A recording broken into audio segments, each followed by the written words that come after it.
in my and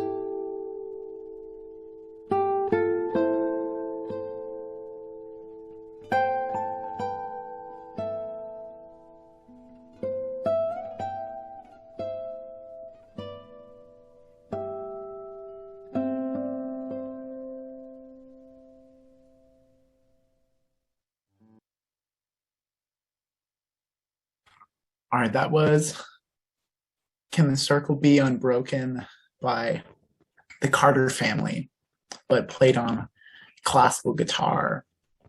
Um, so my name is Daniel. Actually, what's funny is I don't know some of you, and it's really exciting for me to finally meet people that were close to my dad and whom I've never met.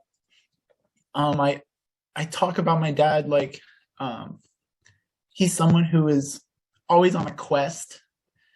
Um, he was always acting with intention and with strategy. But he was, looking for the truth and always willing to put up a fight. And I want to start with that general description of him because um, I believe that we all have a piece of the puzzle, so to say. We all know my dad from different parts of our lives. And I believe that I have a puzzle piece that most of you don't have. And that is, I knew my dad personally, and I took care of him until he died. He took care of me. We lived in a school bus together. We lived in Southern Oregon, in the Tequila area, in Cave Junction. And he raised me as a band kid. And I'm so grateful for him to, showing up to all my concerts and always supporting me and what I do in band. Um, I also learned that he played the saxophone, and that's why he told me to play the saxophone. I didn't even know he played the saxophone until like a couple of weeks ago. I was like, "You played the saxophone?" But yeah, apparently my dad played the saxophone. Um, uh, will you hand me that book over there? Um, so let me give you guys a general idea of what I'm gonna do. Um, First, I wanted to talk about some of the big categories about what my dad has done in his life. Um, and then I was going to open the floor because I want to hear from you all about your experience with, knowing my dad. Maybe what you did together. I would love to know um, who you are and what you did. Um, and then once we've all shared, maybe I'll share a couple stories, kind of funny, fast facts, or funny stories that no one else would know except me. Um, so yeah, I want you guys to share your experience with my dad, and I'll share my personal experiences with him afterwards. And then I have a slideshow of photos of my dad that I'm going to share. And then that's it. Does that sound good? Um, so my dad kind of has like some major categories in his life. He worked with Rainbow a lot. He was a Shantasina, and he was known as Rainbow Worker. He found lost parents and lost kids. So that was a big section of his life. Another big section of his life was working on nuclear disarmament in Washington, D.C., and doing legal research on how to create a voter initiative to disband nuclear weapons and put that money towards environmental security. That's when he worked with Thomas and Ellen in Peace Park, which I'm looking forward to hearing from them about, or from Ellen. Thomas isn't here anymore. My dad he said he was a part of a trilogy, and one person in that trilogy was Bilbo Baggins, and not the Bilbo Baggins from The Lord of the Rings, but Bilbo Baggins was like a political street theater artist. And they did a lot of stuff, including recalling the governor of Arizona. Yes. Which, that was the first governor to ever be recalled in the United States history, and my dad did it. He did it with other people. It wasn't just him. Another major accomplishment of his was working in Southern Oregon against these loggers who were trying to destroy the old growth forest in Southern Oregon. And they would do things like put these giant metal stakes inside the old growth trees so that when people would cut down the trees and try to shave it into boards, they would destroy their equipment. So my dad would basically be protecting these trees and these valleys of old growth forest by staking the trees. He also did things like, pouring sugar into their gas tanks. I don't know if he did that personally, but he was involved in that kind of like that was Earth first. Mm-hmm. Yeah, so that's one major part of my dad, is him as an environmentalist, him as a political researcher with Proposition 1, and things like he sued Burger King, and then him as a rainbow worker. So right now I'm really happy to say that we have people from almost all of those sections of his life. We have Ellen Thomas here, which I'm extremely grateful to meet and to have here to share. We have Scotty Addison. We've got Dave Wertschafter. So we've got people from all these different parts of my dad's life. Yes. So where should we begin? I believe Rob's on the phone too. They spent a lot of time in the Netherlands. That was another thing, is that my dad and Rob were involved in, creating the websites for Rainbow. They were also involved in bringing internet to Nederland. Yes. Nederland is the mountain town that my mom lives right now. And my dad set up like an intranet in Nederland, and he ran it. Yeah, the first one. Mm-hmm. And it was called EagleNet. Yes. Actually, it's the second one. It's the second one. Yeah, tell us. So I was running the Netherlands Freenet out of my office on 125 First Street, and I have the first legal T1 to a private location in the world in downtown Netherlands. And at one point, when I got rid of my party line at Caribou Ranch, I moved home, and Joe's like, "Oh my God, I'm going to lose high-speed internet." So we started EagleNet. I remember that, Rob, and in that little apartment there, that little building, and yep. I think Joe was using an Apple II computer. No. So I had an office building with a bunch of computers in it, and everybody would come by my office. Like at one point, like half the resumes in Netherlands got printed there. Lots of petitions. We fought for Trygvie's right to put his grandpa on ice in the shed in that office, which Joe was involved in. I remember when I was a little girl, the guy that froze Grandpa used to call Joe like he was his attorney. Joe and Rob, it was hysterical. Yeah. It was wild. Yeah, because we hosted his website and email, So, and then of course with Legal Eagles, he somehow, made that connection. Trigby was kind of a wing nut, but wild. So time. Rob, it wasn't an Apple II. I think it was an 8088. It was a Sun workstation because I had 3. Okay. Yeah, so a lot of people didn't have computers in those days. Since I had a computer business, right, doing free software back in the day, everybody would come by the office, and that was Joe's, not his introduction to the internet, but definitely he liked high-speed internet. Well, what was high-speed back in those days is slow now. But he also realized the power of the internet, right? Like, I think he was one of the people that started to realize, especially with EagleNet, how important it was. Because I remember for a while we were hosting websites of Russian anti-war protesters, and it kept getting broken into. He was really into supporting a lot of the causes he believed in deeply. Thank you, Rob. Maybe how should we apply some structure to sharing? Because I would like to maybe start opening up.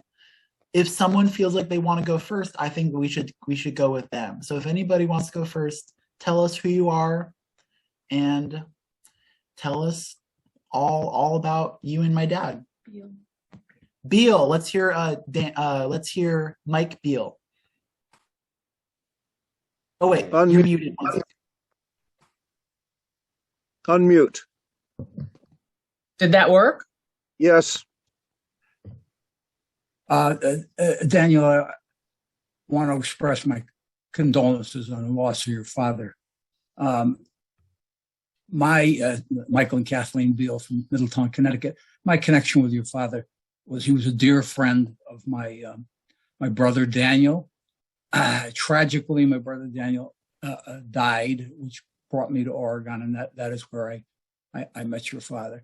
I can say that he was one of the most interesting people I've ever come across. Obviously, our exposure to one another was fleeting. He, in a nutshell, I would make this observation about your father.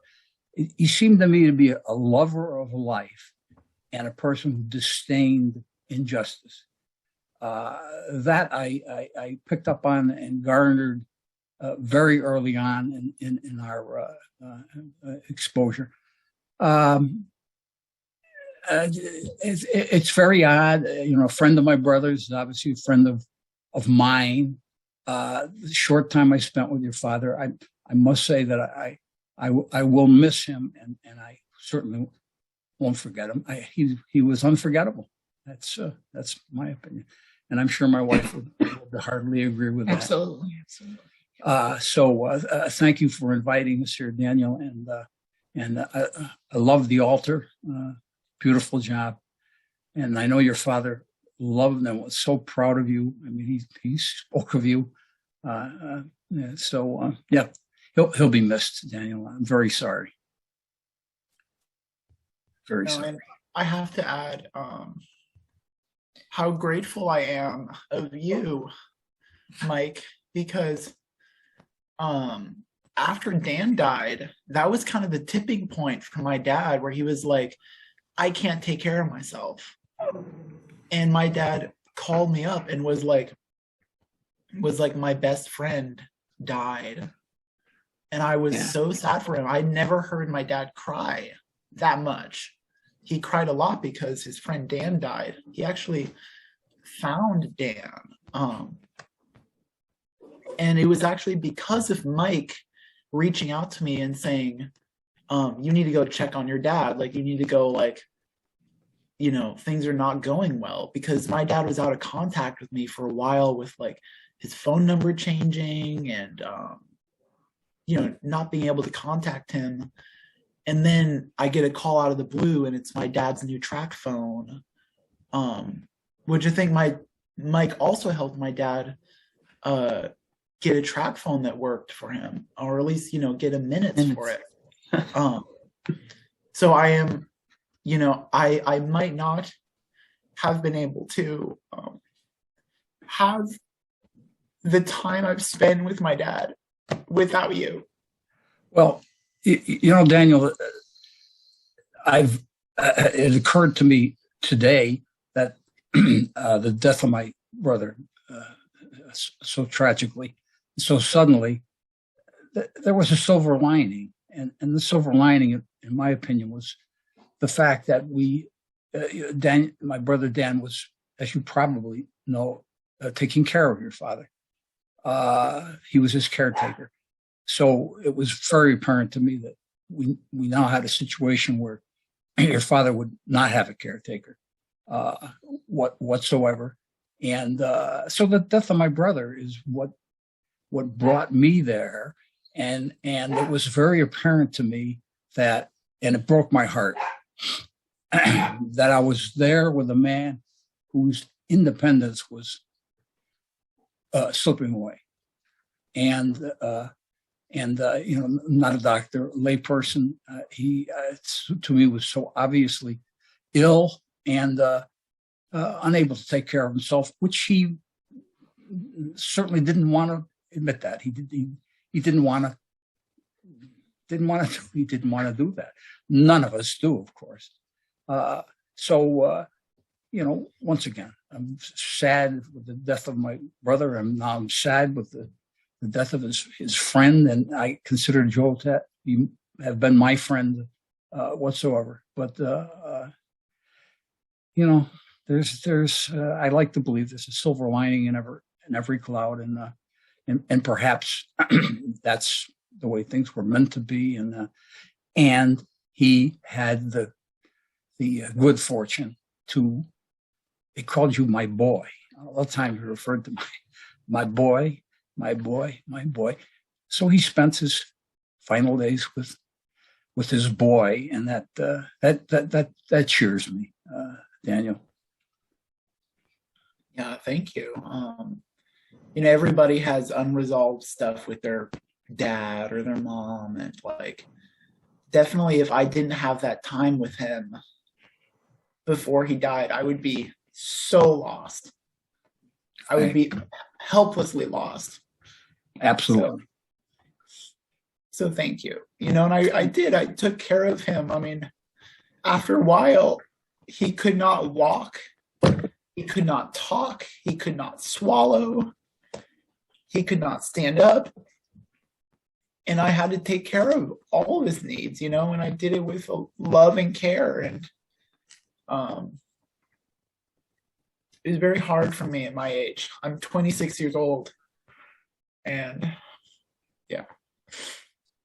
Anyways, I appreciate you, Mike. And I hope you like those pictures we sent you of your brother's memorial. So, I very much appreciate that, Daniel. Thank you. Yeah. So everyone thank Mike, because Mike really was, probably one of the reasons why my dad didn't die in pain, so I'm grateful for that. So yeah. Thank you. Oh, he was a lovely man. He was stubborn. I mean, this is a little bit I knew. Stubborn, eccentric, but I'm sure it's the reason why my brother and he were friends. My brother was also a lover of life and a disdainer of injustice. So I can picture the two of them on a regular basis, just sitting there kicking back and doing their thing. My brother liked what's it called, Dr. Jolly. He used to sit at the table. Oh yeah, with this Dr. Jolly, and your father told me some of those war stories, and he was a very unique person, and I'm so glad that I met him. I'm so glad that I could call him my friend, and so glad that he came home, that he was with you. Yeah, I'm grateful for that. All right. Does anybody want to go number 2? I'll go. All right. This is my mom, Laura.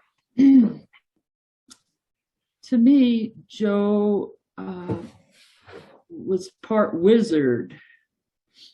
He taught me of these magical things. I mean, I'll never forget when he first brought me down to Young's Valley, a beautiful beautiful big meadow, and it's actually in California, but right on the Oregon border.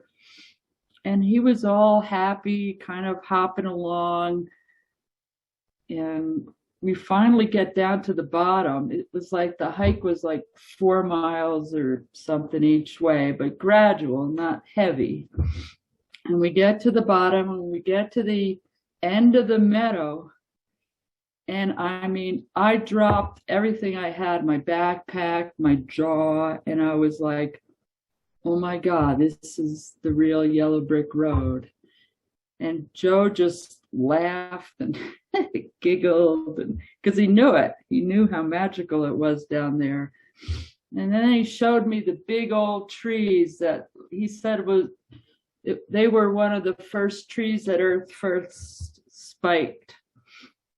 So the spikes were still in the trees, and it was very, very beautiful. And he explained of how these rocks were blown up, and he told me of how the land down there had a lot of serpentine green rock, and that it glowed from high above Earth. It glowed a green light.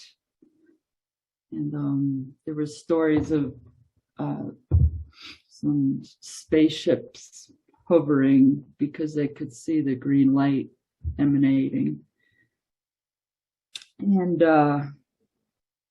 so I love that part and his stories. And he actually read tarot cards very well and taught Daniel that. And I love the things he did in Netherlands. One time I was working in the co-op, and all of a sudden I look out the window, and there's Joe with a group of people parading behind him, and he's got a megaphone. Everybody come out with your thumbs up. And it was fun. We were trying, we didn't want them to build a bank on wetlands and also mine tailings. And they did. We lost that battle, although it was a good battle, and now the bank is closed because it's full of mildew. So it's abandoned, and so he was absolutely right, and he was a good man. Joe was a good man.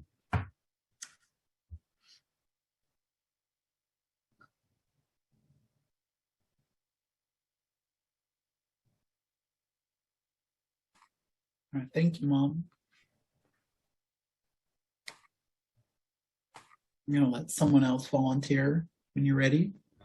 Oh, I just wanted to make a comment, if I could, Joe. Daniel, I'm sorry.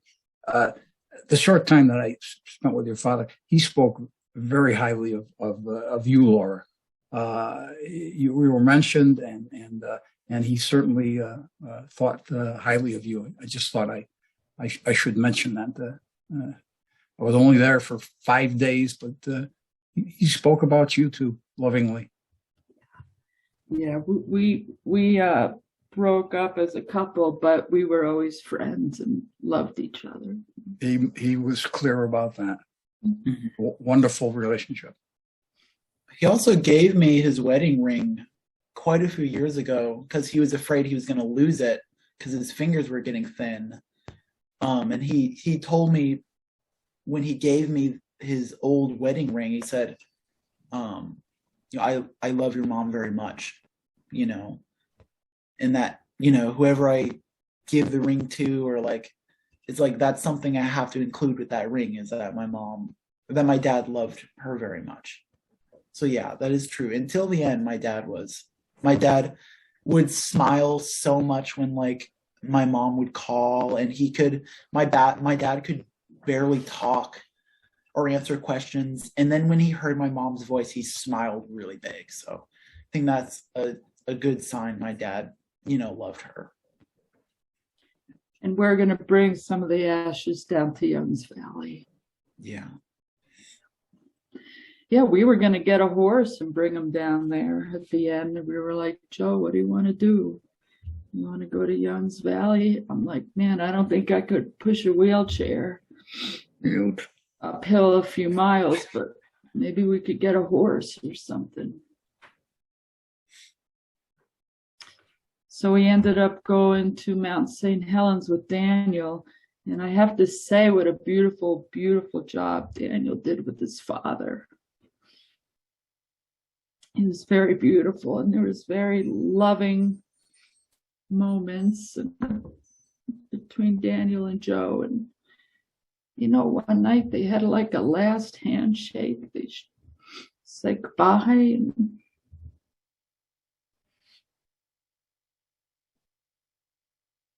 yeah, my dad knew. I mean, he before he laid down forever, he shook my hand and said goodbye. He was also, you know, hallucinating. He was talking about bugs falling from the ceiling, and also he mentioned the name of a friend who had died like years and years ago, named Karen Love. I don't know if anybody here knows who Karen Love is, but like she died a long time ago, and you know, I always imagined that like a group of my dad's old friends were coming into my apartment like an EMT squad and like taking my dad out, you know, being like, let's go, you know, it's time. But yeah, I had to, you know, squirt medication into his mouth. I had to take care of every need, you know, and I did it with love and care. So, you know, and because it was right to take care of him. And it was extremely challenging to see him decline. But, you know, he was ready. In the end, he was ready. He was struggling a lot physically. He couldn't do anything. And who wants to live like that, you know? Who wants to live like a life where you can't even get out of bed and go to the bathroom? Like, you know. So hospice nurses are a blessing. I'll also say that like hospice nurses are there for you. Like hospice nurses will take care of you and will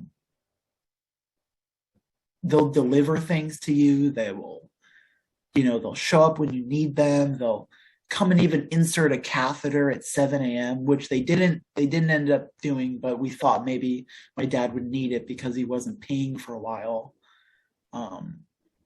But I wanna move on to somebody else. If someone else wants to share who they are and how they knew my dad. And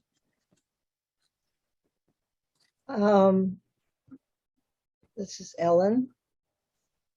Hi. And can you hear me? mm-hmm. I thought maybe it would be a good thing to show some pictures from when Joe was in Washington, D.C. If you like, I can wait, but I can do it now. Okay. Well, the first one I'm going to show is, since you mentioned her, there is Karen Love in front of the White House in 1991 during the first Gulf War, before the police took her signs away. And now I'm going to go to a different program so that I can show you what I put together from what I've got collected here. So in 1989, Joe came to Lafayette Park, feeling kind of high from the fact that he and his friends had been successful in impeaching Meekum for not honoring the Martin Luther King holiday. And we were circulating a petition to Congress asking them to introduce legislation to get a constitutional amendment to abolish nuclear weapons and use the money instead on human needs. And we had been circulating the petition since 1986. And every year I would go up and personally deliver a letter to every congressperson on Capitol Hill, telling them how many signatures we'd gotten and asking them to introduce the bill. And we never got any kind of a reply. I think we were just considered lunatics and crackpots in front of the White House. And that was Prop 1, right? Yeah, that was Prop 1. Well, it wasn't yet. It wasn't until Joe came to town. And he said, you know, you're never going to get anywhere with this petition unless you make it official. And he told us about their voter initiative campaign in Arizona to impeach Governor Meekum. And he said, why don't you do an initiative? So we did. And he helped us. I became the official person on the paperwork, but it was a whole team of people who made it happen. And so these signs, we used to have big signs, but by the time Joe came, we could have two physical signs per demonstrator, and it couldn't be bigger than 4 feet by 4 feet and no thicker than 1/4 of an inch, and it couldn't be higher than 6 feet off the ground. Yes. And we could only have 3 cubic feet of property, including literature, which was pretty difficult to do. And if you had to go away to go to the bathroom, then you had to have somebody there within 3 feet of the signs at all times, or the police would take them away. So Joe saw that he was needed, and there he is watching Thomas's sign. Thomas's message was wanted wisdom and honesty. Question, Ellen. Yeah. You were there and Thomas was there for a very long time. How long? Thomas began the vigil June 3rd, 1981, and he was there until shortly before he died in January 2009. Incredible. And I met him on March 19th, 1984, and married him on April 13th, 1984 in the park, and gave up my job and gave everything I owned to my grown daughter and joined the vigil with a backpack. And we were married for 25 years before he died. You did an incredible thing. It was an amazing experience. I'm very grateful for it, and I never would have done it without Thomas. He could do anything, and Joe could do anything. When he came to town, he and Thomas hit it off really, really well because they were two peas in a pod, For those who do not know, Lafayette Park is right across from the White House. Yeah. So here's something that Joe wrote to the senators proposing a Senate bill, Defense Spending Readjustment Council. And I won't go through it, but it's just showing the kind of very detailed and well spelled and well written and thoroughly thought through ideas that he came up with. The next one is a picture of when Thomas and Joe won a lawsuit against the Burger King, and as a result got a bunch of free meals, which he handed out to the homeless people. And that makes it pretty clear where we were, right? I have to say this, Thomas and your place there on Lafayette Park was kind of a fixture for a long time, right? Still is. It's still there. I'm not there anymore, but there are people there. And so this is something that Joe wrote in October 1989 about we are for banning weapons We support President Bush campaign to eradicate chemical weapons. We're against arms profiteering, period. We're for the constitutional balance of power. We deplore the current and previous administration's whittling away of the First Amendment. Too many activists are in prison for nonviolent protests. We are for tax breaks for the poor and all people in need. We are for positive humanitarian aid to all nations, neediest first. We are against the war on drugs. We are for at least a room for every person and public hygiene facilities to help homeless people keep clean. We are against criminalization of homelessness. We're for any and all recycling, for research and implementation of solar and other forms of clean energy. I mean, this man was a thinker. He was a profound thinker. We call for publication and testing of all patents buried in corporate or government vaults, which might speed the cleaning of our environment. I'll send this to you, Daniel, and you can share it around.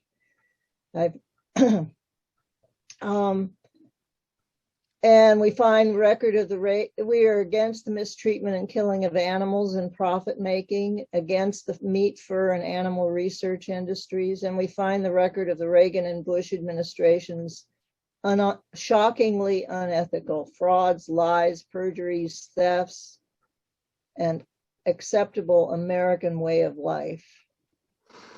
And it's great. And then he, around the same time, he wrote to Henry Gonzalez, Congressman Gonzalez, that there was an ongoing situation in Peace Park across the street from the White House. He says the 60 minutes you take each day under the provisions of special order of the House has proven to be an indispensable democratic tool for constituents. We approach you with this request out of admiration. There are too few like you. Enclosed are 2 documents planned for global nuclear disarmament, which we hope you will read into the congressional record, and a history of the vigil, prisoners of the Reagan Revolution. And then he talks about our legal difficulties maintaining a vigil in front of the White House. We spent 3 months in prison, Thomas and I did, in 1988, charged with camping. And that was the year that I think Joe was working on impeaching me. That was for Lafayette Park? Yeah. So he got an answer from Henry Gonzalez saying, thank you for your letter. I apologize for not realizing your relationship to my good friend and esteemed former colleague, Joseph P. Vigorito of Erie, Pennsylvania. Maybe Daniel can explain that one. And it's a letter saying why he can't really do anything, but it was nice to see that he at least replied. Ellen, I have a little question for you. Mm-hmm. Joe helped do a lot of computer stuff at your home, at your office there. Yeah. Mm-hmm. And that was the beginning of the computer revolution. Yeah. He helped do a lot of your data, and that was very difficult. Yep. And I just wanted to... It was a huge task, and he was extremely helpful. Yeah. That's what I understand. That's what I understand. Yeah. So another thing that he was concerned about was homelessness, and this was a flyer or a letter to the editor that he put together about the Housing Now March in I believe that was 1989. Also, October 7th, there were 250,000 people here, and in October of 1990, he wrote to President Bush, "The time has come for all nations to take a long, careful look at our current problem to see if we might find a way out of an age-old trap. It has been estimated that 20,000 American soldiers and 200,000 Iraqi soldiers will die should we stay the present course in the Middle East." that was when they were taught the idea of Saddam Hussein messing with Kuwait was happening, and there were starting to be demonstrations out in front of the White House. The Catholic workers were getting arrested, and this was building up towards the war. And Joe was involved in helping with that campaign. Oh, what did I do with that? Oh, there it is. And in this, he talks about Operation Burning Bush, and Thomas Benyaka. So you'll all get a chance. If you'll put your email in the chat, I'll send this to everybody that puts your email in the chat if you would like. I will put this up on a website. I'll make a Joe page on the Free Assembly website, so consider that. And then there was a rainbow alert. Deadline December 3rd, 1990. Widest possible dissemination. Report on Rainbow Legal Liaison Council in Washington, D.C., November 3rd at Peace Park in front of the White House.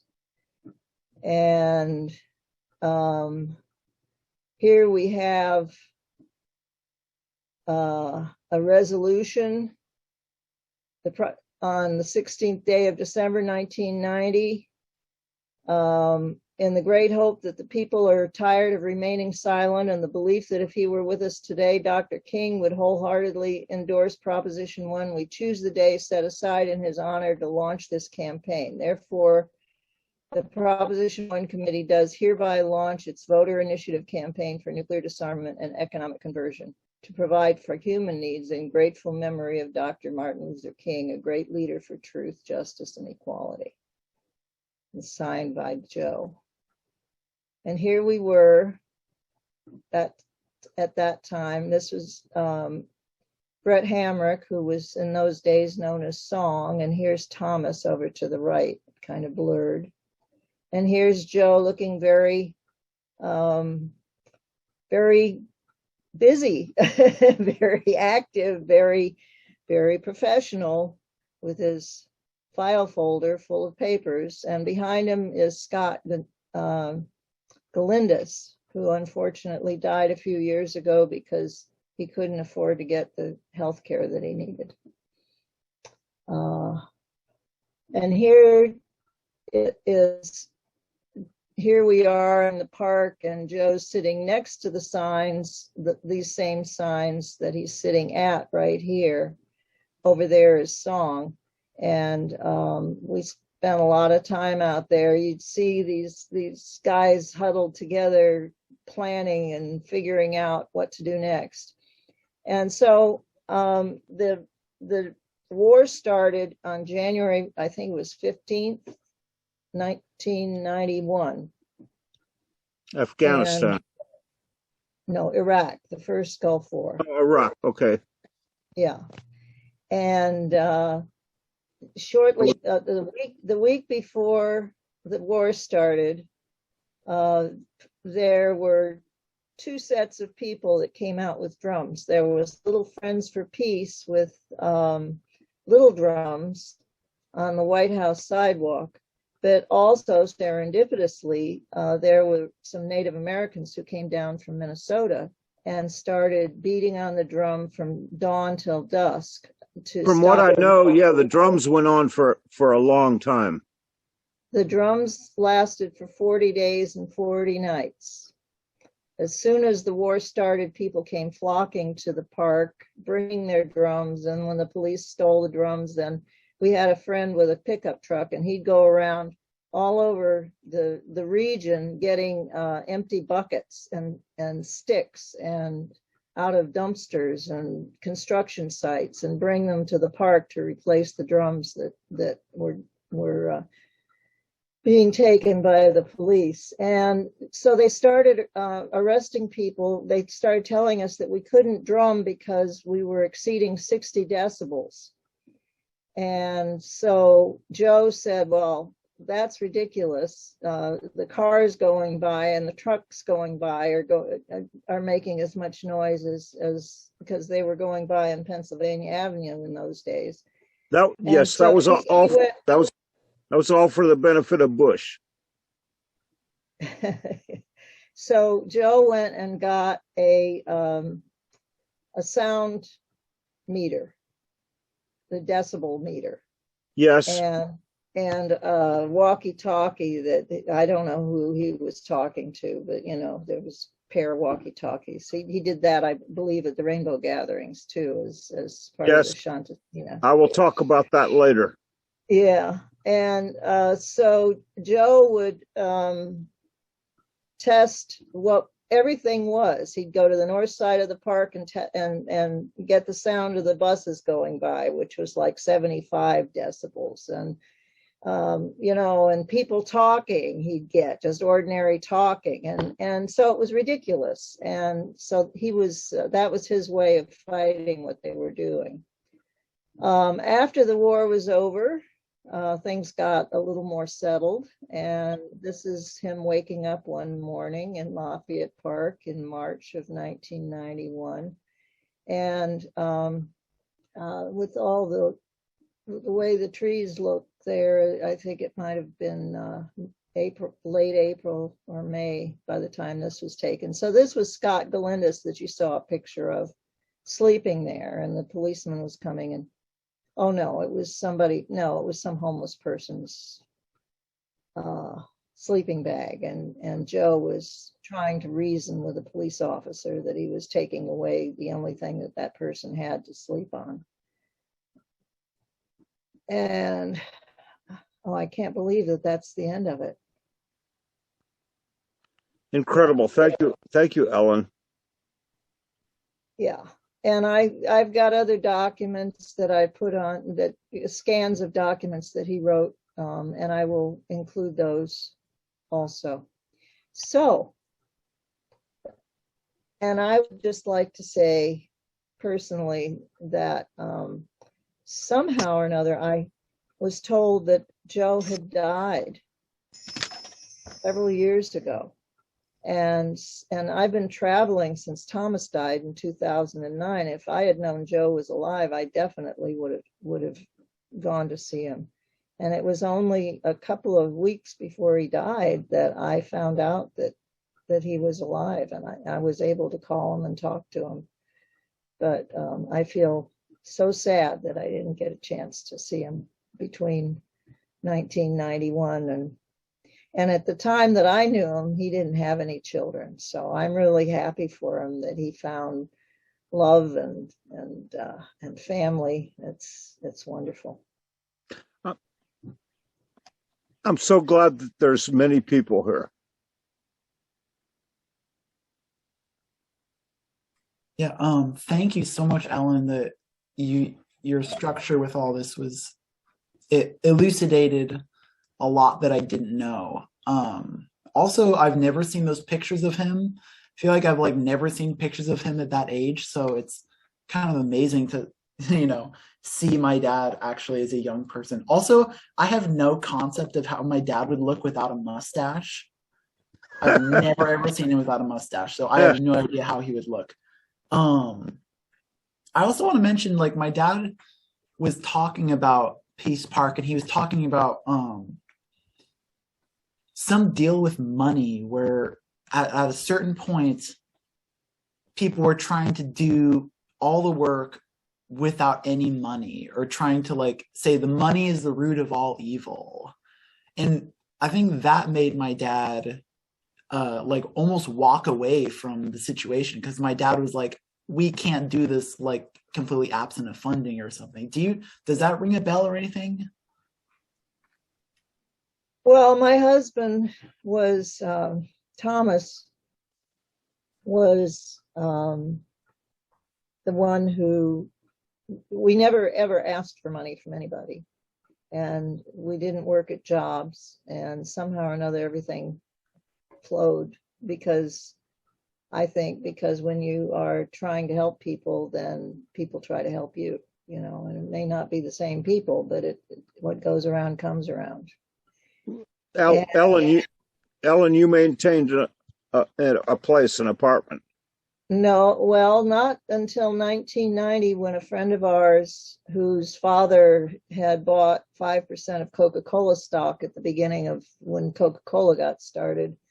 And B. Wardlaw was trying to get rid of that money, so he was donating it. He was helping to pay for the Washington Peace Center and for a homeless shelter and all sorts of stuff. And he decided that we needed a roof over our heads, and so he started giving us enough money so we could move into, well, what we first moved into was the Crystal House on 11th Street, and they needed the basement fixed up, so we did that and helped pay bills. That's where Joe came to help you set up your computer stuff? Yeah. Mm-hmm. In the basement of the Crystal House. Yep. And then Alan Berger of the Rainbow family bought a house at a tax sale that was closer to the Vigil, and he needed it fixed up. And Thomas's father was a contractor, and Thomas grew up learning how to do everything with respect to building. And so we fixed Alan Berger's house up and lived there for 5 years, and B. Wardlaw paid whatever it was that was needed to pay so that we could live there. That sounds that all sounds pretty complicated. No. No, it's just life.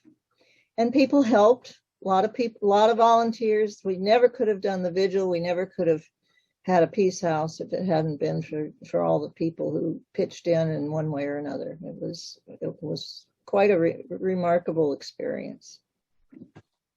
Who all is still here?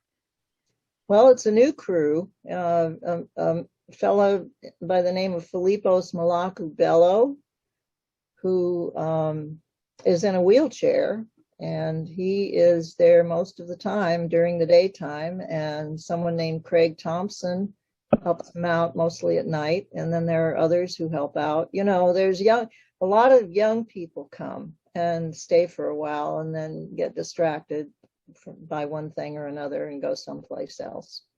But it's a great experience for young people to come and learn how to walk to the pebbles.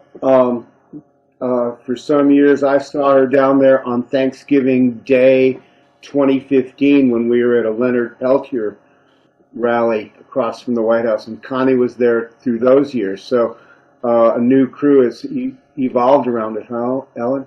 Yeah, they were helping Connie out, and then when she died, Filippo stayed on. He calls it the William Thomas Memorial Vigil for Peace and Nuclear Disarmament. I'm grateful for that.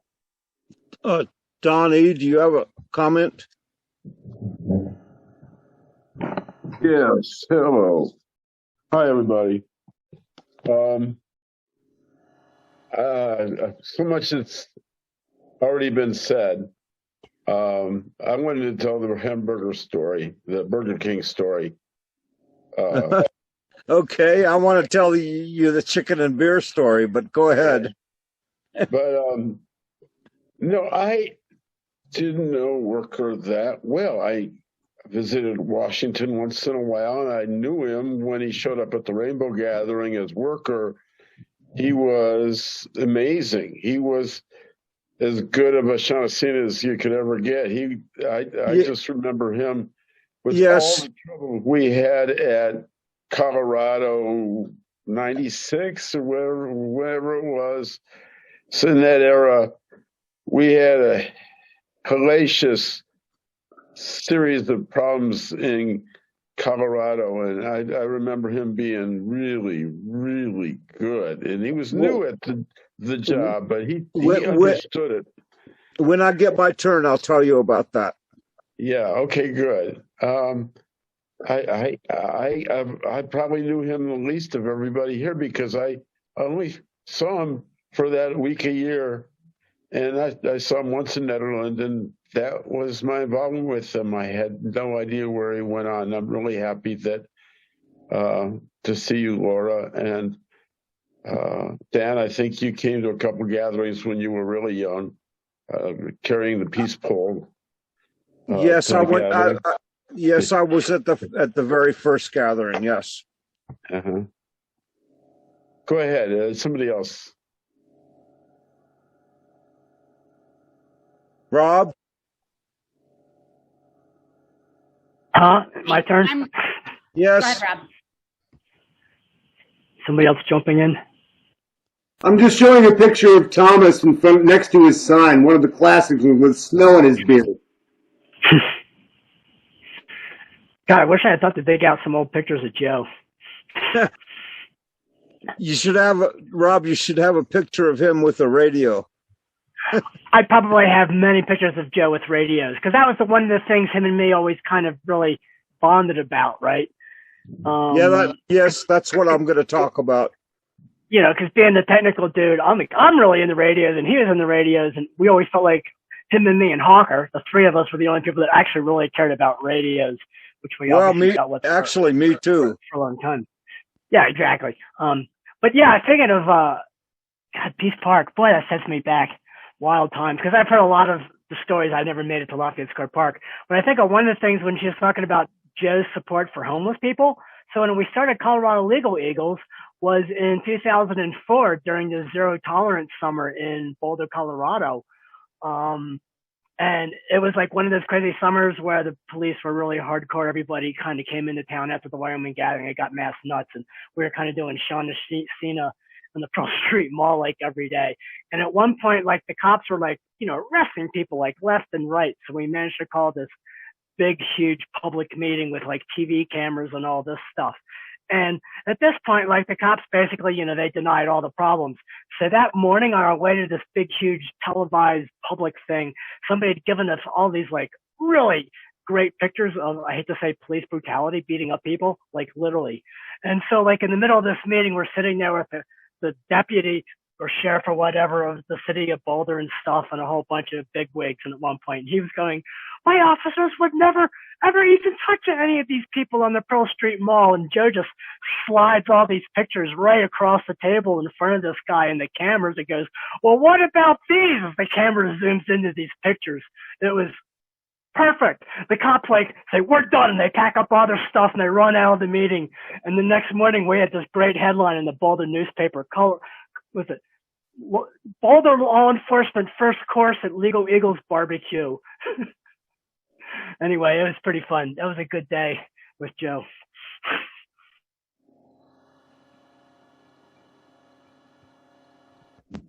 Thank you, Rob. It's incredible information. Hi, I'm Wahkuna. I'm probably Joe's problem stepchild. And it's really funny to hear all these stories. Some things make sense. So I think Ellen's story in Washington, when Joe took us there, I mean, we lived with my mother. We didn't have TV. Joe probably normalized our lives a little bit. I would definitely say that. He wouldn't let mom just make us live in a teepee without a shower, things like that.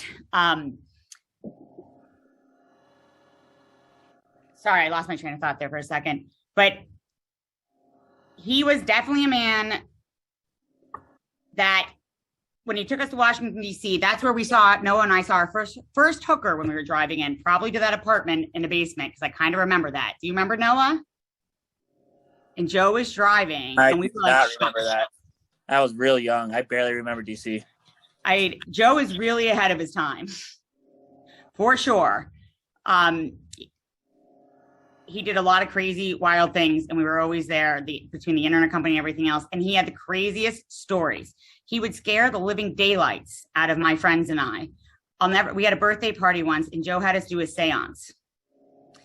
And Joe started barking in the middle of the seance. I think somebody was trying to reach their dog. He sounded like a real dog. He was like hiding in the back in like a corner in the dark. And it was like the dog. It was the scariest thing. I mean, I think we had like 6 or 8 girls crying hysterically. And Amber just kept going, I have to play Mario to make myself not scared. And he would just tell us, the most wild stories. I mean, and he definitely had a sixth sense. And he did love Daniel and Noah very, very much. They were the light of his eyes. And he probably all taught us how to stand up for ourselves and actually fight for what we believe in. Thank you, Wahkuna.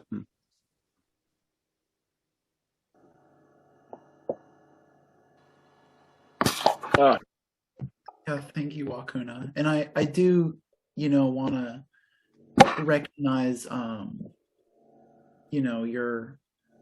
your own father's passing and how that was a really difficult experience to have to deal with a new kind of father figure, a stepfather coming in at the same time as you were, dealing with losing your own father. So I want to honor that and also, respect that was very difficult for you at your age.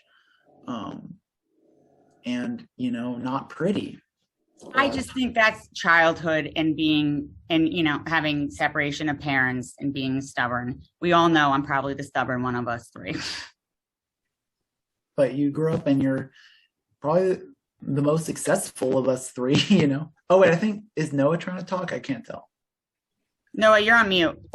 Sorry, I'm at work, so I'm dealing with things there also. That's okay. I figured. No worries. No, Joe was very good to all of us. I mean, he really did try to take care of us. He always cooked us dinner. He made the best hot and spicy tofu. He dragged us to all those rainbow gatherings. I'll never forget all those walkie-talkies that he and Rob had. I know about the walkie-talkies. I remember Clearwater, and I remember Clearwater. I mean, I remember all the crazy times. It's really funny to hear these stories because now it makes a little more sense. It just back then seemed like, Joe was a crazy person.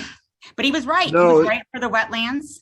Actually, he was not. He was very together. No, I was a kid, Clearwater. When you're a little kid, you have no idea what the world's going on, right? You're right. He absolutely, like all the wetlands fighting where that hotel went and that bank, he was 110% right. He probably, listen, if he could have been more charming on the business side with the personality of getting along with people, he would have been a billionaire. He was like an Elon Musk. He was a very smart man. Well, when I get my chance for a story here, I'll tell you all about it. Yeah, why don't you take your turn right now? Okay. Let me get a picture going here. Laura, how are you doing? Unmute, Laura.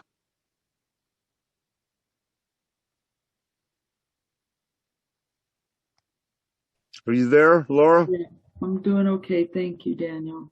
Okay. I got to tell you about my time with Joe, okay?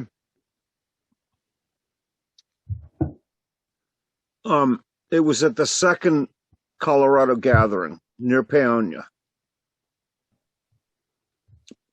And we were doing the first radio circle with real radios. This gets complicated. Rob was involved and anyway, we set up this radio system.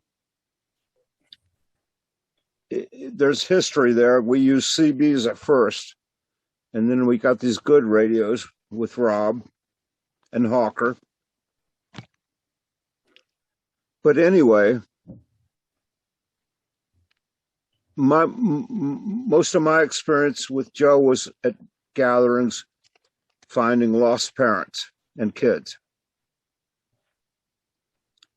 And Joe was an expert.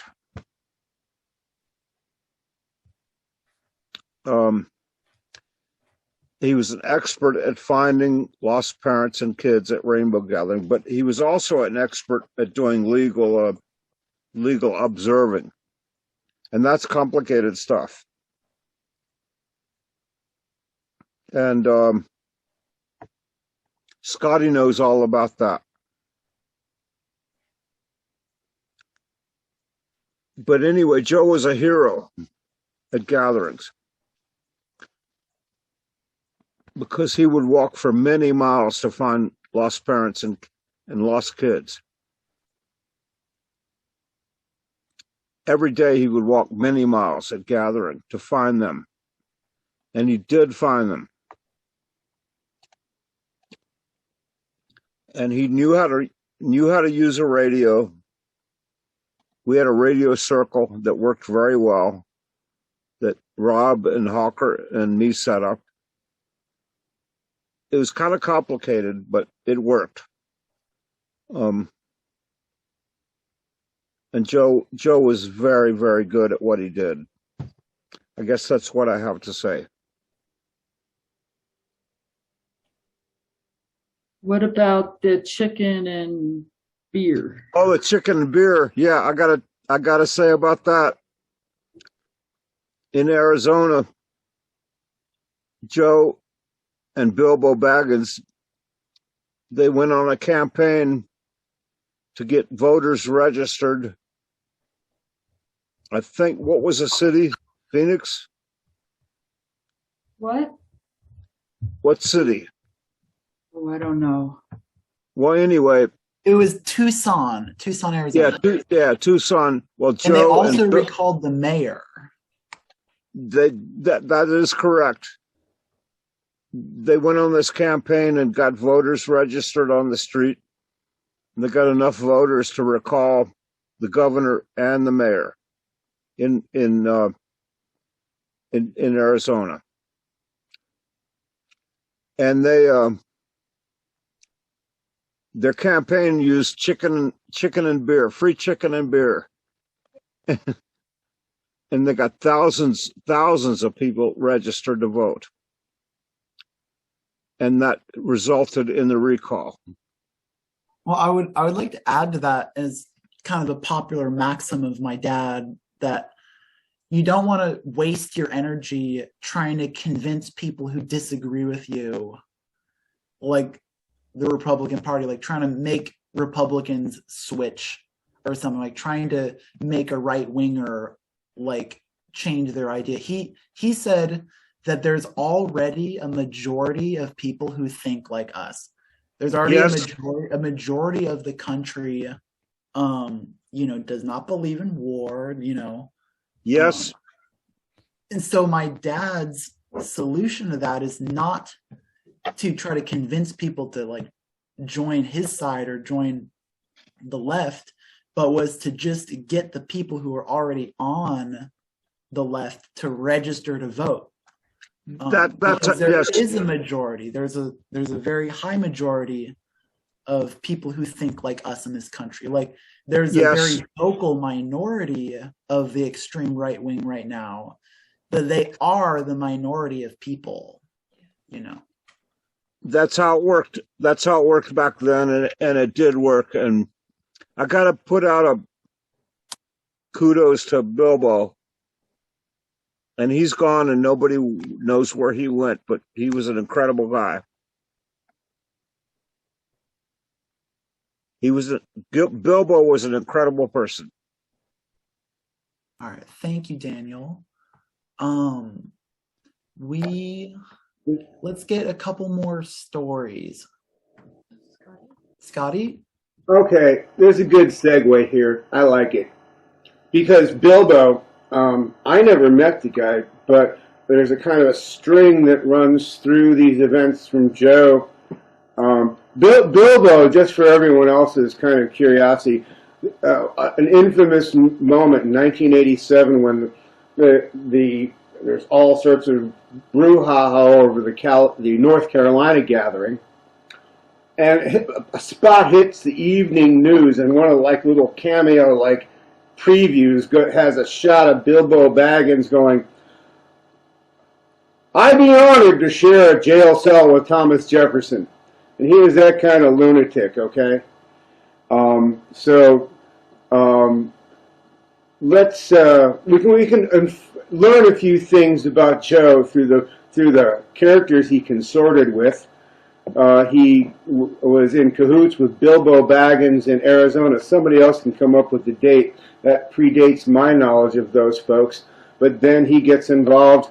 He lands in D.C. in 1989, and it's germinal in Prop 1 really coming together. And should be known that Thomas was already like the bootstraps constitutional scholar. He'd already been taking the First Amendment fight for his right to vigil across from the White House, the premier First Amendment forum on earth, and gotten, pro se, to high courts over that stuff. And that's how he got entwined with Rainbow Legal Liaison as well, because the issues of assembly and right of vigil and across from the White House is closely related to the right of assembly in the national forests.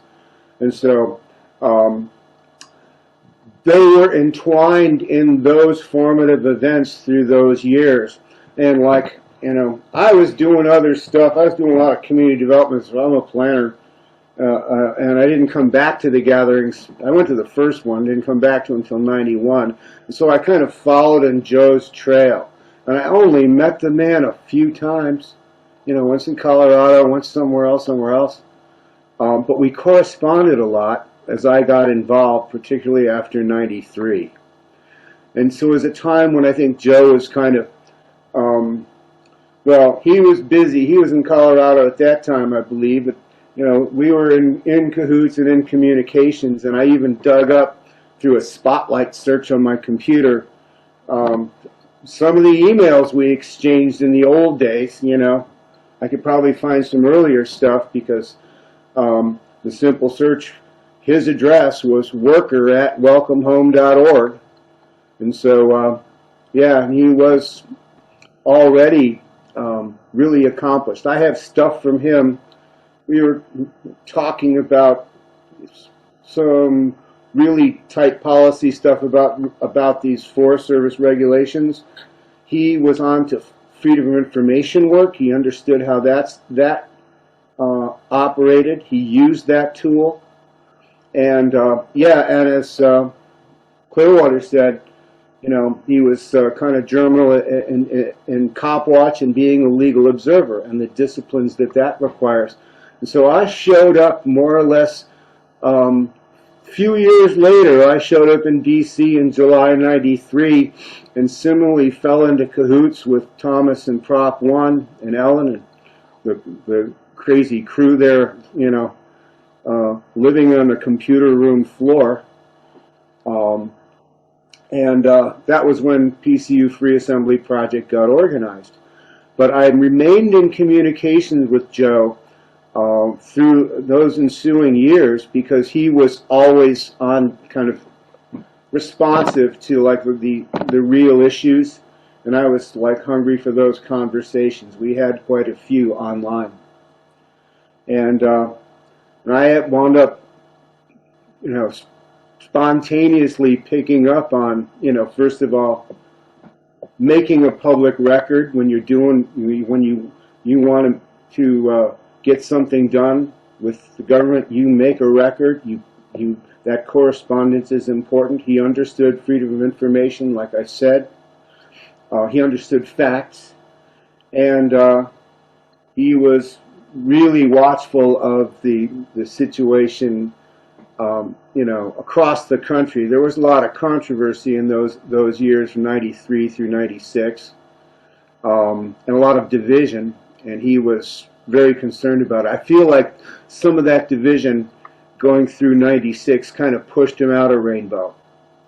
Because I have a note from him which was a little distressed with those divisions and how foolish it was that people had not pulled together in those couple of years, and I agreed with that. So I feel like I wish he'd stayed around. I kind of was like phase 2 of some of the stuff he was doing, and I've sustained it through all these years. I've kept doing the legal observing. I'm just got through in the middle of a big FOIA thing with the feds right now, and we launched a lot of cases that won. And using these techniques, which I wish he'd been around more because we always needed more help doing it. But using those methods, yeah, we kicked him in the shins a few times. We got a few victories under our belts as a result of it, and it turned the tide. So, I don't know. I wish I'd known more of him in these recent years. I wish I had been closer. I'm one of those who was remiss, and I thought he was busy doing other things. That's the message I got for a long time. And, well, I'm missing him more kind of by the day these days. Thank you, Scotty. Worker. Real guy.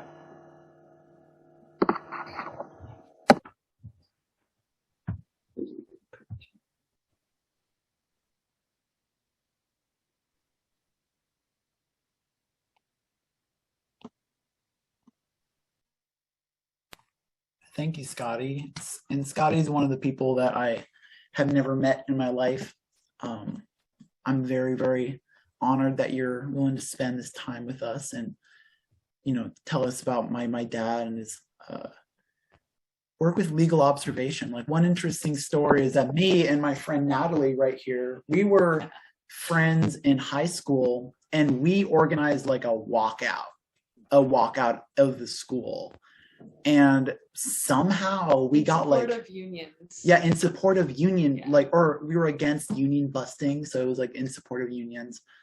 Somehow we managed to get like half the student body to like walk out. And I handed out signs to them and like, this is why you're here, and they were there chanting with us.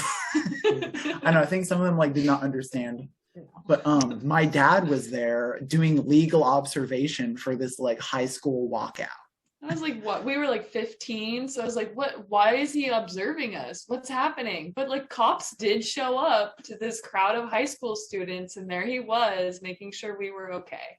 Mm-hmm. And he realized that by being there as an observer, he was changing the winds of the event. Mm-hmm. Yeah. And I remember even like in the last few weeks, him talking about the importance of legal observation.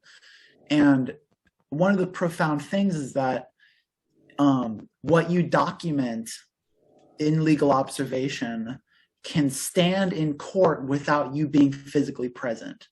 So therefore, like, you could die, and what you've written as legal observation can still stand in court if it's done right. That is correct. Mm-hmm. Yeah, so my dad was a big proponent of learning how to be a legal observer and you know, doing it. It's all about what you write down at the moment. And you have to sign it and witness it. Yes. You authenticate the facts you collect as yes, and that enables the stuff to be admissible in court. And you know, I really sympathize. I imagine he had a lot of frustration because he understood this discipline, and it's a difficult thing to share because it's difficult work to do. You have to have your ass out there, you know, and you have to do it right for the work to be effective and to protect yourself. So it's really the rights attendant to being an observer are very closely related to those of the press, in that I kind of differentiate this First Amendment right as the ability to actually see what's going on, the right to see what's going on, that is predicate to anything you can say about it in exercising free speech. So it's really primary that this right be protected, and Joe understood that. And I also wish that we could share more of this science and art with folks coming up, next gens. Thanks. I'm sorry. Thank you, Scotty. Darlene, do you want to say something? Oh wait, you're muted.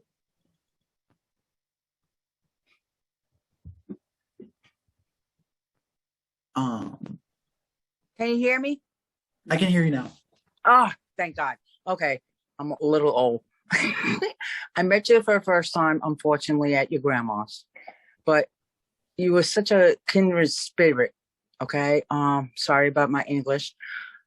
I've been listening, and you should be very proud because I'm a Vietnam veteran war child, and your mom and me, we grew up, so that's how I feel kind of close. Okay, so all the stuff that you father did. Like my mom did, but it came out in a different way. Your father was smart. He was litigated. He did everything by the rules. My mom was a rebel, hardcore. As you know, my personality met me, but I mean no harm. I'm happy for you because you are a legend, and it's amazing to hear because I'm telling you a whole different wars. You got the 80s and 90s. We're 60s, 70s. But it's so good to know, I don't know how to express myself. I really hope, I know, you know what? Oh, that's how I ended up raising my hand. I'm so sorry. I'm so sorry. When they said, I have to slow down. I'm getting excited, so my words get jammed up. I'm sorry. Your father came to your school to participate, and that is such, I can't even put it into words, the joy your father was having to do that for you. You're his son. And I think Laura can appreciate, I don't know what I'm trying to say. I'm sorry, I'm from Brooklyn, so I don't mean to be so blunt, hardcore. I love you because you're blood, but I am so proud you had all those experiences because it is hard as a child, Wahkuna, okay, to be raised in chaos and not know what the whole picture is because you're so young.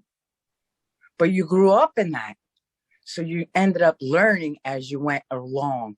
But it took a lot of insanity and it put a lot of personality in us. Am I making sense? Mm-hmm. Yes. No, it's definitely shaped my personality. I would like, these are all stories that, let me restart this. I have a lot of stories about my dad that nobody could ever know except me. I remember my dad used to even say he at one point went eye to eye and toe to toe with the devil. And I think he was referring to him, like taking leaps or taking steps forward in his own consciousness and maybe like the collective consciousness. I'm not sure exactly what he meant, but he did talk about that a lot, about like him having a quest or something. And that is something I do want to honor, and I do want to see myself as like a part of that because I'm his son and I'm a continuation of his lineage and his, all of his ancestors and their ancestors and yada yada. So maybe I'll quickly add that the thing about Joseph P. Vigorito. Joseph P. Vigorito was a congressperson who Ellen showed a quick reference to that. He was one of the reasons why the Department of Education is a cabinet in the U.S. government. So there's that. Father must have had to defend the kid. He got washed up, right? One sec. But so I'm going to share a couple stories about my dad that likely none of you guys know, but they're all very tantalizing to say the least. Maybe starting from his childhood. One interesting thing is he grew up in a place called Love Canal in Niagara Falls, New York. And Love Canal was one of the most polluted places like in the country. Where I remember my dad actually could go down to the basement and see black slime like oozing through the walls. And I remember he used to have some kind of like acne vulgaris or something like that, like some kind of like skin problems. And he blamed it because of his contact with all this pollution in Love Canal. They basically buried all this toxic waste and then built a suburb like over it. So that was Love Canal. That's just one thing. There's many. I made a list. Here's an interesting story that my dad was actually shot in his arm.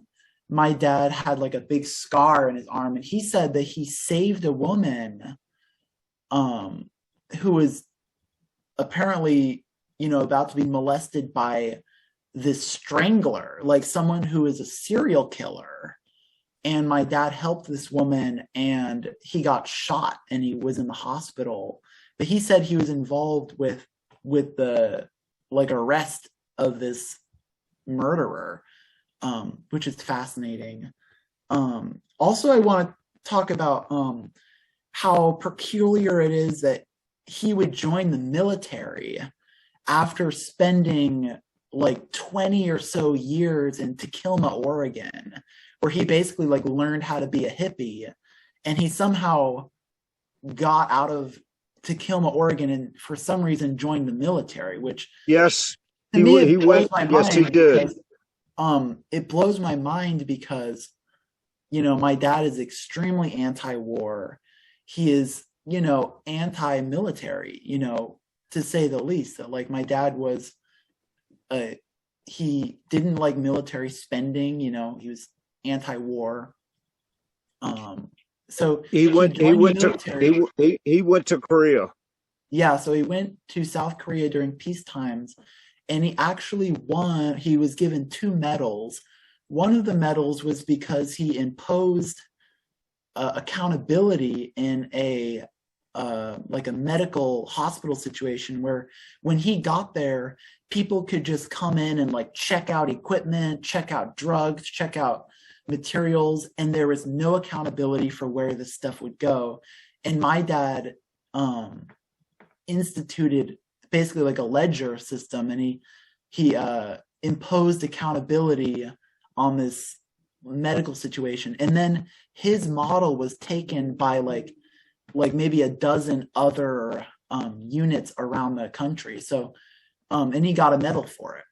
Another medal, he wasn't quite sure how he got it, but it was one of like 4 medals that were given to him by it was like the Secretary of the Interior, or like some kind of, I forget his name. I have a recording of my dad told me all this in his hospital bed.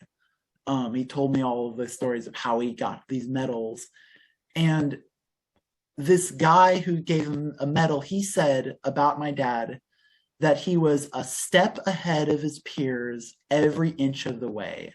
And I think that's kind of a good way to describe it. Maybe another little fast fact is my dad loved Tetley tea.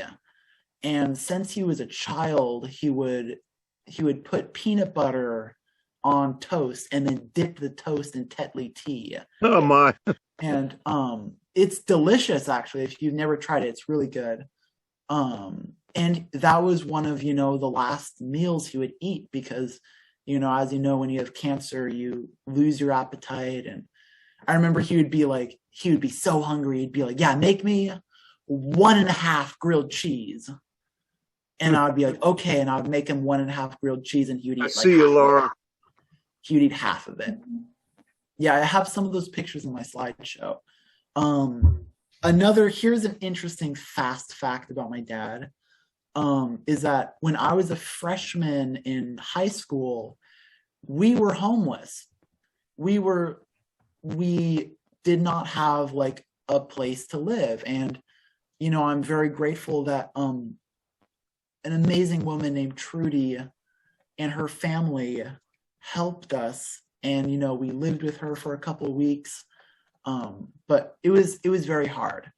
I lived in campers. I was not sure where I was going to be. I had no security. My security came from band, like going to school and playing saxophone in the school band. But anyways, we were looking for a house my freshman year. We were looking. We could not find anything. And then one day my dad was standing outside this like Hodunk general store, and a moving truck came up, and my dad was like, "Hey, are you moving out or moving in?" And this guy was like, "Oh, we're helping this woman move out, and she's just moving next door." So my dad knocked on this person's door, and like 1, 2, 3, we were like moved into this house. It was like meant to be. Like we moved in. But then where was that? This was in Southern Oregon in like Cave Junction. Yeah, like Holland Loop. Yeah. Actually, Holland is one of the oldest towns in Oregon. It was near this place called Georgetown. Anyways, we lived next to this woman for like 4 years. And then at the very end of like our stay next to her, we learned that she was one of the original members of the Charles Manson family. Oh yeah. And we were like, what? that blew our minds. We were like, we cannot believe that we were living next to this person. And like, she would tell me that she wanted to like fix her computer so she could, and this is like basically verbatim what she said. She wanted to project an image of an apocalypse horse like running at you, and she wanted to project this onto her window curtains. And I thought that was kind of kooky, but apparently what she wanted to talk to Charles Manson in jail. So my dad like helped her fix her computer, and in exchange she gave us all these garden burgers. So that was just an interesting fast fact, is that somehow we had this intersection with someone from the Charles Manson family who actually helped us a great deal. Like she's probably the reason why I'm here now in Oregon, is because if we did not have a house, I would have probably had to move away from Oregon and move in with my mom in Colorado. So, you know, I credit my dad to why I'm here in Oregon right now. And Oregon is definitely my home. A couple interesting facts is my dad was terrible with cars, unfortunately. Like he knew how to like fix cars, but he was the worst at registering cars, like getting a license. We had about 4 or 5 cars all get either towed, or, you know, there was one car that was stolen by meth addicts in a parking lot. But yeah, my dad would drive around a car that he did not have registered. He would get pulled over, and the police would tow his car, and then he'd move on to the next car. Then he got his license suspended, and he would get pulled over. So this is also a reason why I have serious anxiety about the police, not because of, you know, everything else, but why I personally have anxiety about the police. Because I would see a car behind me and I'd be like, is that the police? Are they going to pull us over and take our car, you know? My dad couldn't afford basic car repairs. Like he drove around a car with a broken radiator, and every 9 miles he had to stop and put water in the radiator. So like a lot of my traveling around was like, you know, when are we going to stop and put water in the radiator? He also, the starter motor was broken. So we would have to like always park on a hill and then push our car just to get it to start. So Daniel, I've been there for all that. I know what you mean. Yeah. So like my dad definitely had some flaws when it came to like, you know, following through with things, or, you know, making a plan and like really following through. So he definitely had some flaws, and, you know, having a car and having a stable income and stable housing was a problem for me growing up, and it definitely affected me. Affects me to this day. Well, now you know. Yeah, you know, you can learn from other people's mistakes. One of the interesting things is just a quick few stories that my dad developed kind of an obsession with role-playing games. because I had an Xbox 360. I would play like Fallout 3 and Skyrim and Oblivion, and he watched me, and he got so into these video games that he got ahead of me in the video games, and that would make me so mad. Like, I remember one day waking up and seeing that he like got ahead of me in like one of my video games, and I got so mad. I was like, you knew that I didn't want you to get ahead of me. So it's kind of interesting that he liked video games. I actually still have his Xbox right here with me, and when I went down to Southern Oregon to pick him up and bring him up to Portland, I'm actually sorry about that, because when you're on your deathbed, are you going to say, I want to play one more video game? No, I mean, he didn't play his Xbox, but he collected his Xbox and all of his games, which they're now just, destroyed because he was living in a camper that was horribly unkept. He was not taking care of himself. There were spider webs in the corners. Big problem. I understand. But for some reason he wanted to take his Xbox. So we like went into all that garbage and like pulled out his Xbox and pulled out his video games. So it's just kind of interesting. He loved animals. He's had multiple dogs over his life. He had one Australian Shepherd named Hank, who apparently could like understand full sentences. We also had a dog named Buddy, and Buddy was an Australian Shepherd and a Border Collie mix. This was a very, very sweet dog who unfortunately died because he had seizures, and he ran into the road one time when he was having a seizure. My dad was also very connected to Dan Beal's dog, Woody. After Dan died, my dad was kind of the surrogate owner of this dog, and my dad, cried a lot thinking about having to leave this dog behind, and how the dog was like, it finally had accepted that his owner had died, and then it had accepted my own dad as his owner, and then my dad had to leave, and so he felt really bad for this dog. And I remember talking to the social worker in the hospital. This was after he had just gotten diagnosed with cancer. Like, he just had this conversation that, yeah, you have cancer and you're not going to survive it. My dad didn't cry during that, but he did cry when he talked about Woody, when he talked to the social worker about Woody and how much this dog meant to him. So animals were very important to him. And I think that's, significant. If I could do hospice over again, I would try to figure out how to get a therapy animal or something. Daniel, I would like to talk about something very difficult. Okay. Your dad was a heavy smoker. He loved to smoke. He loved to smoke cigarettes, right?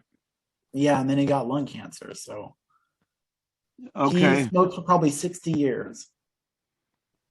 Yes, and I do know that, and I just had to bring that up.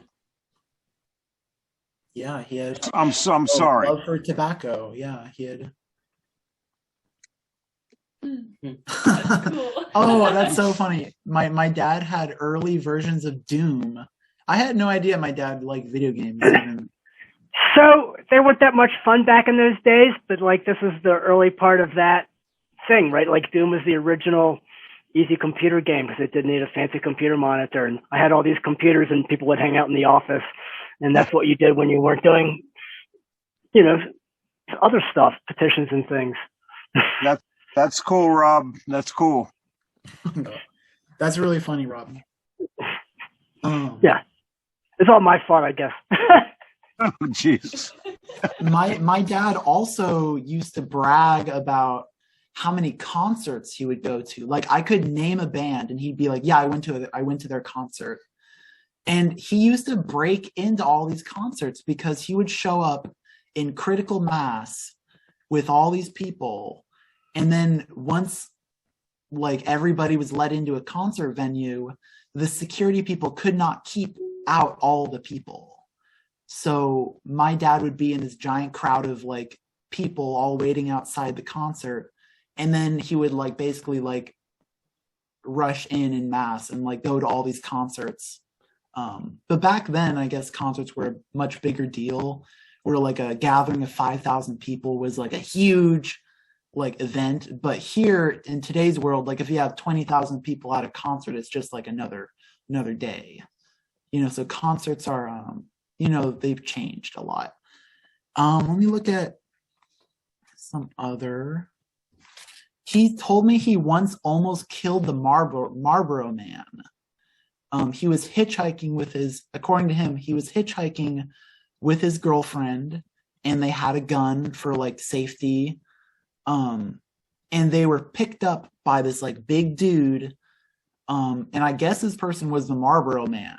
And this guy, I think my dad had like left their hotel room for a couple minutes, and he came back, and his girlfriend had locked herself in the bathroom. And this guy, this Marlboro Man, was like threatening her through the door. And my dad said that was the closest he's ever gotten, you know, to killing somebody. And that scared him so much that he threw this gun in the river. It scared him so much that he got so close to killing this person that he threw the gun in the river. Interesting point. Laura, are you there? Yes. Do you have anything to say?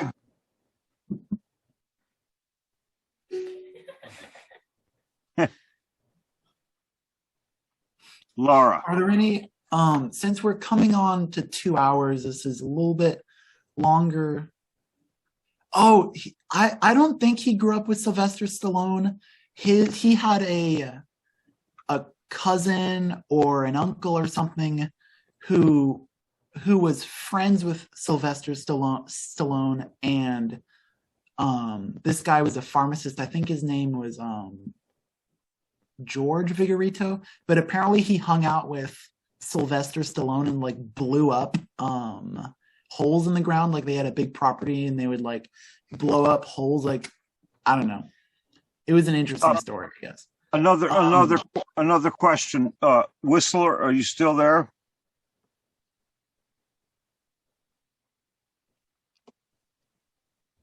Amazing Dave, are you still there? On phone, if that's you, Dave, at 541, then please unmute yourself. That might be Trudy in Southern Oregon. Okay. I want to be respectful of your all's time, and I immensely appreciate every one of you for showing up for my dad when I did not even think I could have a memorial. And I'm so grateful for Ellen, because I called Ellen and she was like, let's do a memorial. And I didn't know that, you know, my dad had people all over the country that would show up. So it means the world to me that, you know, my dad made connections with people throughout his life, and people that appreciated him, you know, even when they thought he was dead, you know. And Daniel, thank you very much. Yeah, I'll just give a brief synopsis of like, I picked up my dad in Southern Oregon. We took him up to Portland and took him to immediate care for shortness of breath and weakness. They thought he had pneumonia.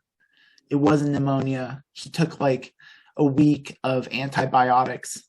That didn't help at all.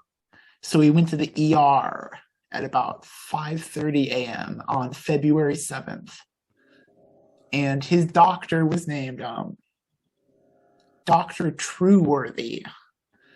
And he told my dad that he had cancer in his pancreas, his liver, his lungs, his spine, his ribs, and there were like a million other issues. Like I read like his full analysis. Like he had issues everywhere.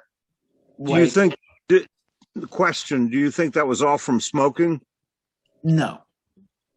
It was just not taking care of yourself, which, you know, by the way, if you can honor him in any way, I would say take care of yourself, you know. That's certainly what I'm going to do. You know, go to the doctor if you need to. You know, don't wait. Daniel, I have a question. Yeah? Can you tell us a little bit about yourself and what you were doing with music?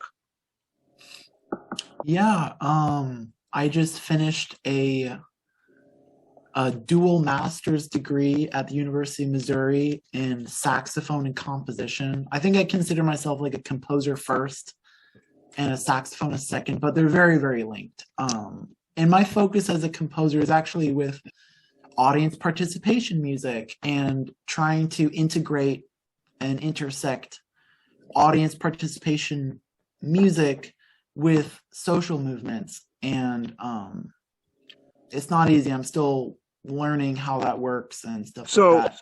But I have multiple pieces that I've written for an audience participation medium. Some other composition things that I've been doing is I composed a piece for the St. Louis Symphony, and they recently performed that. I wrote a movie score about the AIDS activist Pedro Zamora that was recorded, and it's been playing at multiple film festivals around the country. Yeah, I write music. I'm obsessed with music. I want to say this. I'm listening. I think I'm still here. Yes. Yep. Okay. What I want to say is get on stage. Well, yeah, I'm planning on. I'm actually applying to this position with the Louisville Symphony Orchestra, which would pay me $40,000 a year and give me free housing and free medical coverage. So, and I would be an artist in residence with the Louisville Symphony Orchestra, which would be incredible. That's incredible. Yes. Yeah. Okay. Does anybody have anything they would like to say, Ellen? And then Terry. How about let's go Terry first? I couldn't tell. So Daniel, how come I have you and where's Daniel? Oh, I just want to thank you for being such a compassionate, beautiful son. I remember when you were a kid and decided to go live with your dad, and I never forgot that compassion. And you exude compassion, and you have it together. And I do remember your dad smoking cigarettes and drinking coffee all the time. And I used to think, how is he ever going to last? So recently I was thinking, gosh, I wonder if Joe is still with us. And I didn't want to ask because I thought it would be kind of rude. But he did he died pretty young. I didn't know he was that young. But I have fond memories of the beginning days before you came along. The first time I met Joe, he was sitting at your mom's kitchen table with these polyester pants and loafers. And I'm thinking, who on earth is this guy? Like, I had no idea he had a rainbow thing or hippie-ish thing. So he was an eccentric, cool guy, really. And I was on the same, we were ranting about the co-op because there was a problem. And I loved being on the same page with him on that, just ranting about this co-op problem. Like, we were ready to go out there with picket signs. So yeah, I love hearing this whole thing. I go back to the early days when we were families, young families. And I love you all, and I loved him. He was an eccentric, funny character with a lot going on. Very cool. And Laura, she has that same compassion. In fact, both of us have done this, stayed friends with our exes. Like, I'm never mean to my ex. I invite him to all the holidays, and Laura has always done that with everyone. So you guys mean everything to me. Mm-hmm. I'll always be there for you. Thank you, Terry. It's a privilege to be here. Thank you. Thank you. Yeah, I remember Amber and Jade watching me as a kid and teaching me how to chew, because I would chew with my mouth open, and I have this distinct memory of them teaching me how to chew, like how to chew right. Did you want to say something, Ellen? I dealt with it in the chat. Oh, okay. So I have a slideshow I want to show of my dad. I also, Ellen brought up, I could show you guys a piece from my recital. But I think I'd like to start with the slideshow. Because we're coming on 2 hours right now. I'm going to share my computer screen.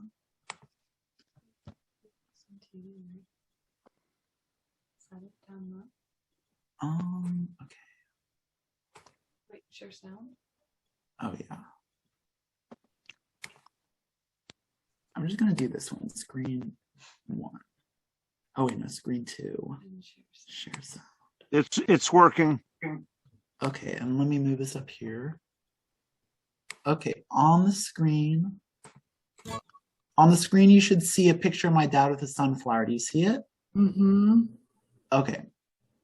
All right, I'm going to mute myself and press play. And this is something I made for my dad. And it has pictures and some old pictures and new pictures. So, and the reason why I picked this song is because my dad would always sing it to me as a baby.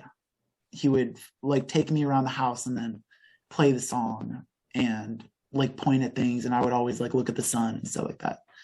Anyways, this is Here Comes the Sun with my dad.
That was beautiful.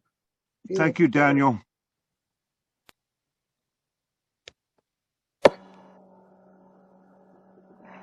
Folks, I want to make sure we compile all our connections and find a way to do that.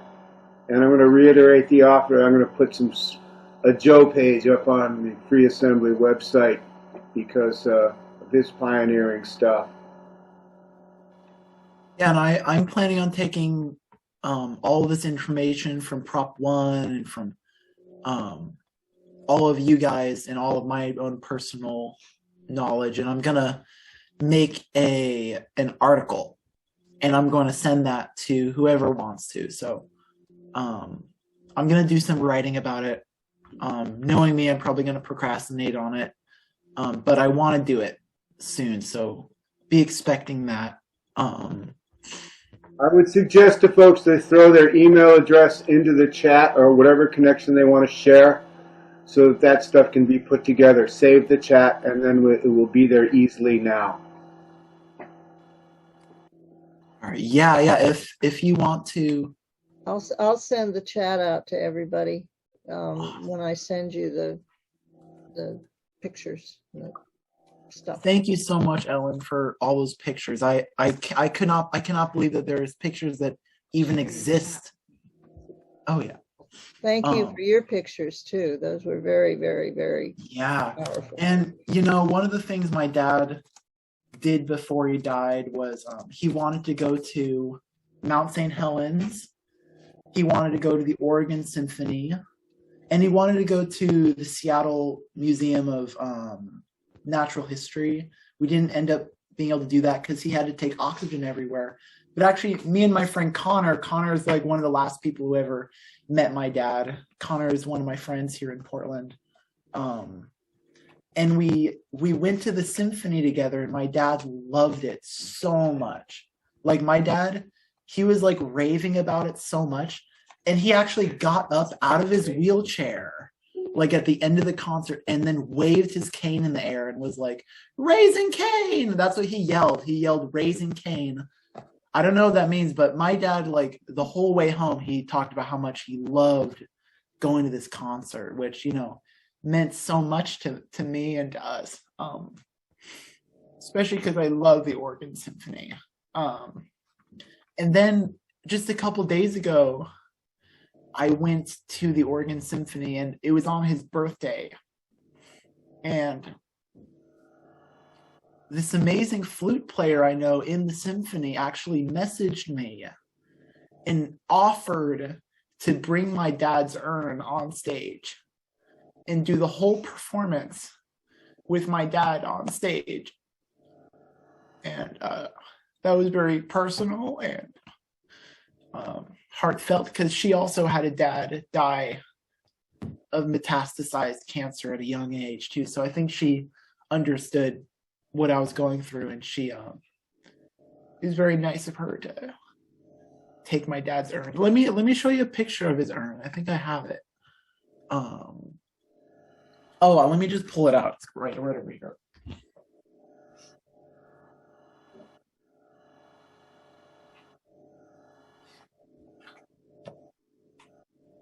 So this beautiful heart-shaped urn. You know. Doesn't raising cane mean stirring it up? And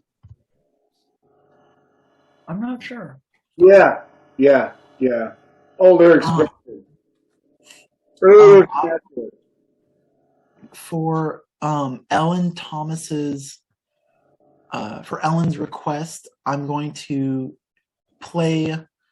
end this by just playing a composition on the saxophone from my master's recital.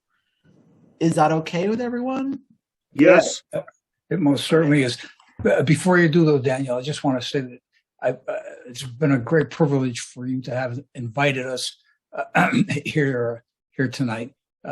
Your father was a remarkable person, and the fact that our paths crossed is something that I feel blessed, and I find you to be a remarkable person also.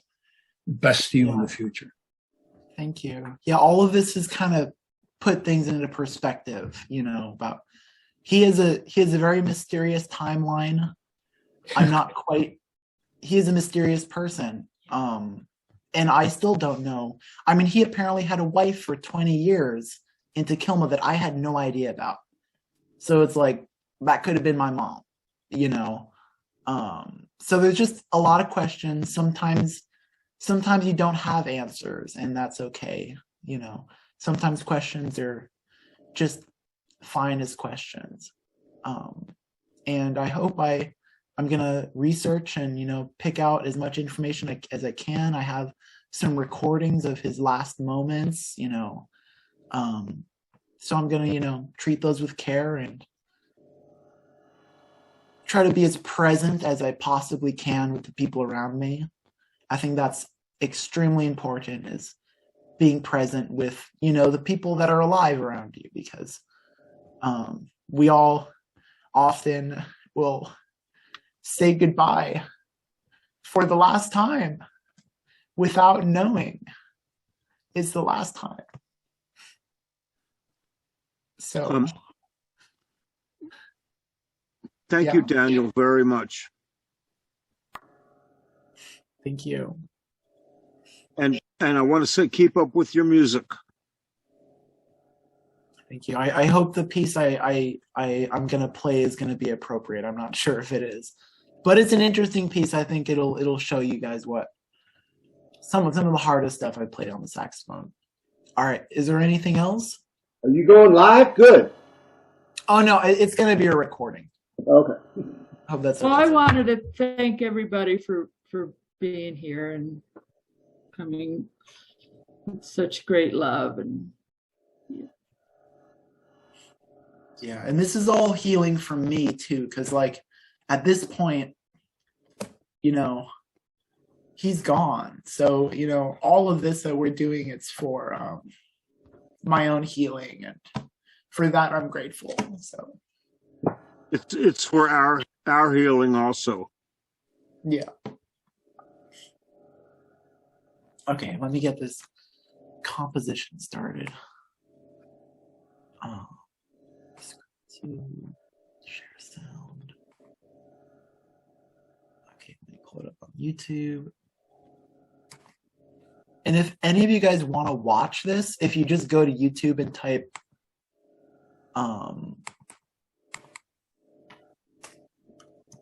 Daniel Vega saxophone, it should come up right there. Daniel Vega saxophone recital. So now let me. And this was last May.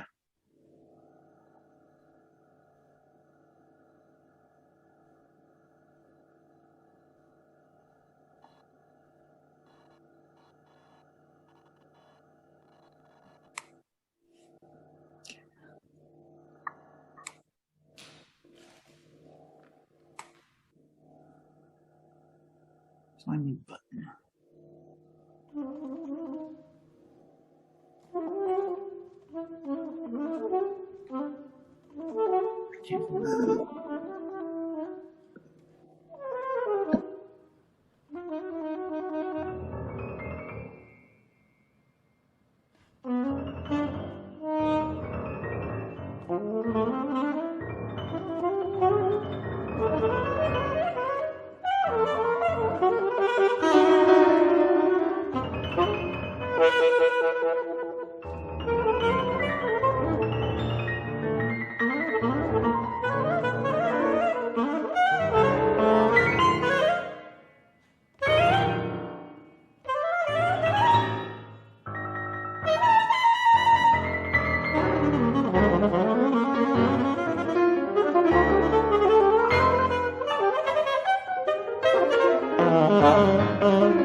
Okay, so that's just a little flavor.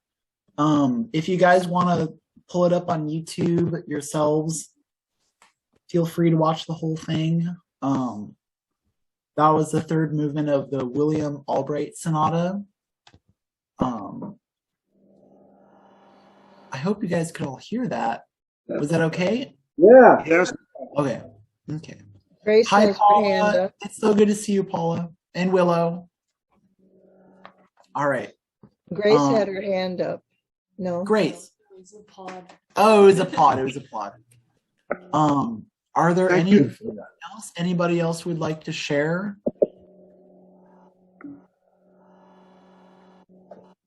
All right, that's it.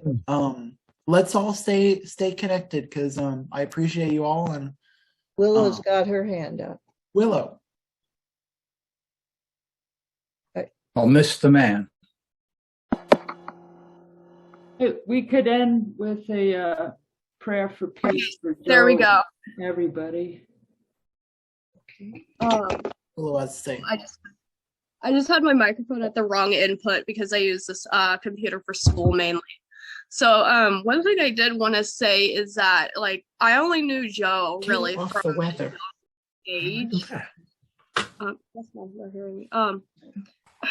So I knew Joe from a young age, and I remember a couple of like things. Like we went on a hike together, like when I was like 5 with Daniel and Joe and my dad. But hearing everybody else's stories make it seem like I want to say like an important something I would read in a historical textbook in a sense, like a very important person in our society way back when. But yeah, that's what I wanted to say. Thank you, Willow. Mom, do you have a prayer you want to say? I would like to ring a bell and we could say a little prayer quietly.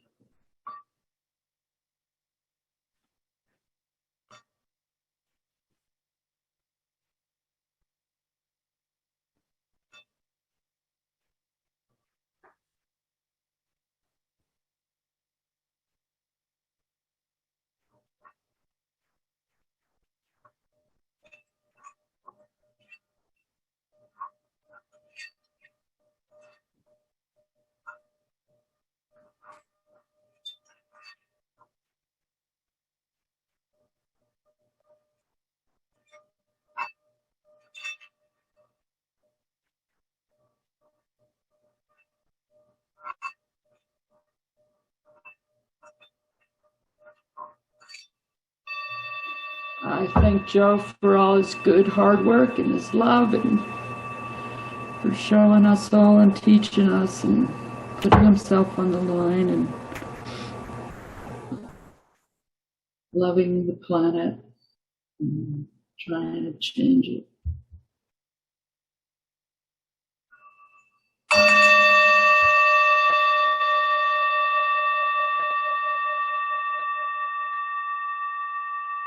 Here's to Joe. So we carry his love and his strength in us. That's what we can do.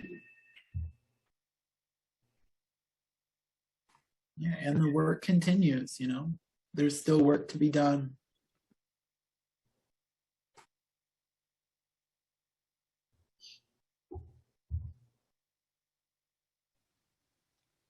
Thank you, Laura. Yeah, thank you, Mom. Thank you, guys. I'm going to bring this to a close now. Thank you all for spending almost 2.5 hours together. It means a lot to me.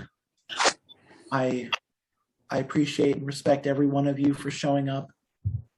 And let's connect in the future. I will send my article to you all, and we'll remember this moment, you know, and remember my dad and everything he's done and how that can, you know, influence what you do in your own life and also like what you should not do, you know.